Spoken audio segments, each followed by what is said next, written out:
Na ako ipakita ninyo guys. Kani siyang itloga. Unom ni kabuok sa amo ning itik, ngara among itik ko. Unom ni siya kabuok. Nga gutangan ginamog pizza kada itlog niya. Unya kawa man may laki nga itik, unya nangitlog man ang among itik nga badji.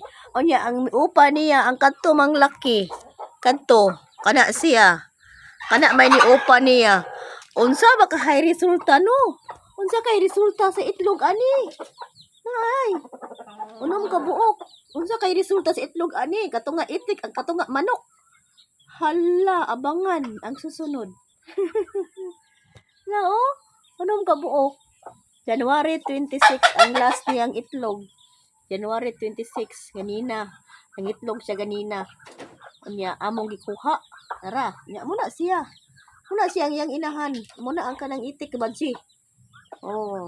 Unya giupahan na siya sa among manok. Kasunoy nga gwapo. Para oh, kana oh sikisi na. Wagan kay na.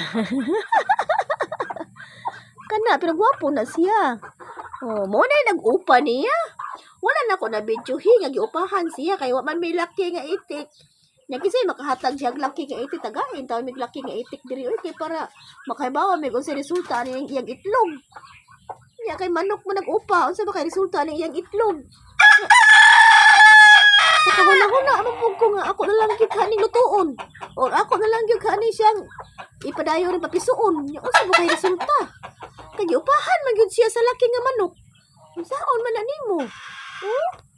Tik-tik. Oh, gwapa ba ang among itik? O may itik nga laki. Kay ang among itik nga laki kay surrender man. Oh, lagi kasaba. Ya, ang nag-upa kana. Oh, unsa kay resulta no? Sa itik nya manok. Oh, mao na din ha. Ang resulta sa itik ug manok nya ni kapiso ini. Unsa man ipadayon ni nako itlog palumlum. Kay mulumlum man sad ang itik, mulumlum man sad siya. Unsaon man na? Ako na ni ipadayon. Oh, sa mantik, padayon tek. Oh, comment ka na. Oh, comment kay para na Gcash.